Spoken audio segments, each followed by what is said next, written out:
E todo mês de setembro nós lembramos e celebramos a palavra de Deus.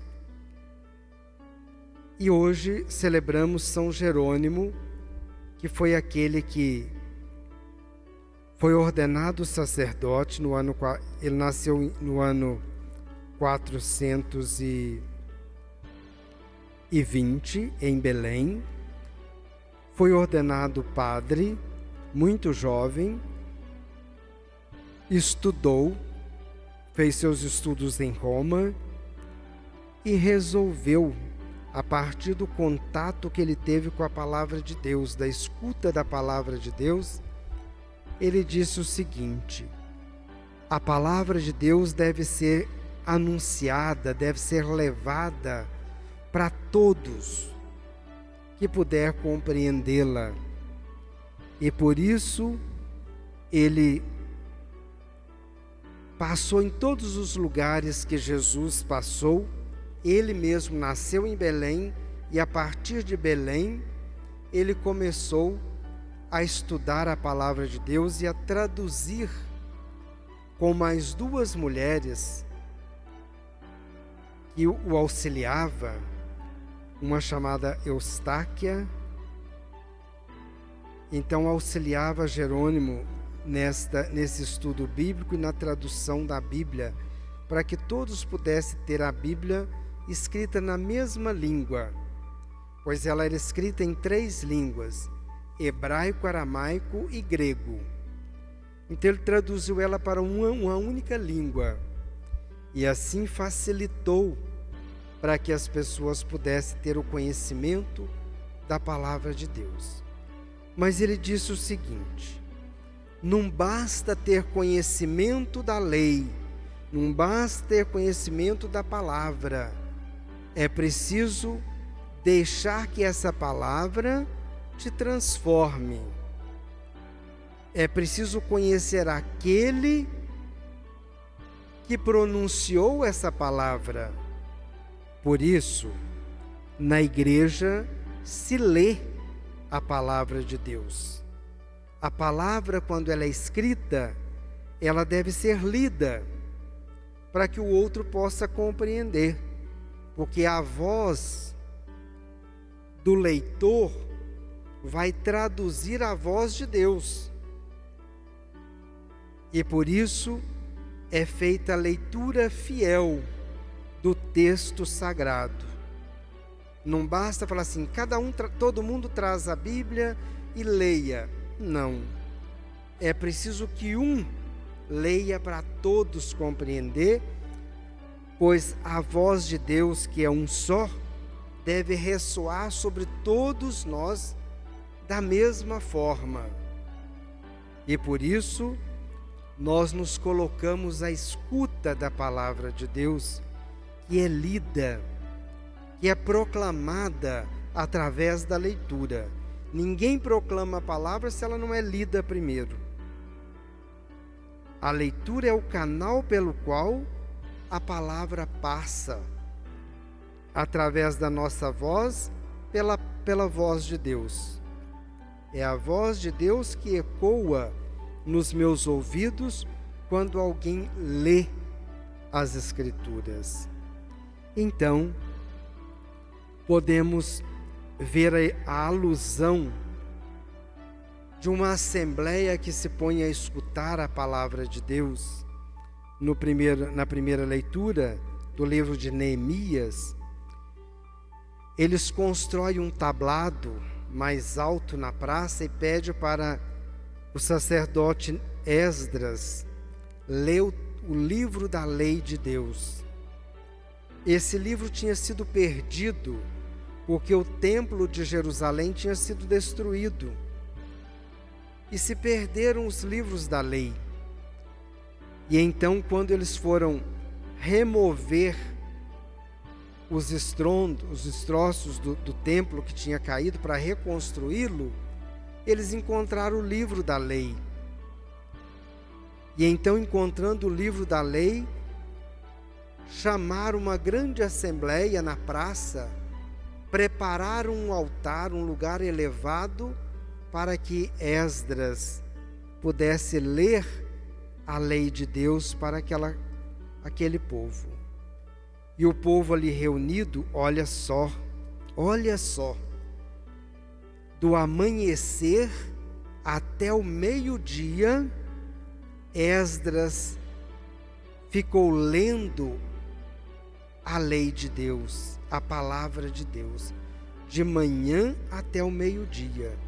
E o povo não cansou de escutar a palavra de Deus, ao contrário, o povo ficou tão emocionado que quando Esdras terminou de ler, eles todos levantaram as mãos e disseram amém. Prostraram-se por terra, agradecendo a Deus, chorando de emoção de poder conhecer a vontade de Deus. O que Deus quer para nós? O que a lei de Deus está nos dizendo? E a palavra de Deus nos diz tanta coisa. Primeira coisa, que Deus nos ama, que nós somos amados por Deus, que Deus não nos desampara. Por maior que seja a dificuldade que nós enfrentamos, Deus permanece fiel conosco, nos consolando, nos amando, nos perdoando, porque às vezes nas fadigas diárias a gente pode dizer coisas que não convém, mas mesmo assim Deus nos perdoa e é misericordioso para conosco. Ele nos dá força e oportunidade para começar de novo. Ele diz para que nós saibamos amar uns aos outros como Ele nos ama, que nós saibamos ser também misericordiosos uns com os outros, pois Ele é misericórdia para conosco. Ele não deixa morrer de fome uma ave, e por isso não nos deixa morrer quando nós temos a generosidade de partilhar do que nós temos com o outro. Nós temos que ter as mesmas atitudes de Deus para com o próximo, partir o nosso pão com Ele. E assim por diante, a palavra de Deus, a lei de Deus, vai nos dando ensinamentos e ensinamentos que nos faz sentir e de fato ser filho de Deus, irmãos uns dos outros.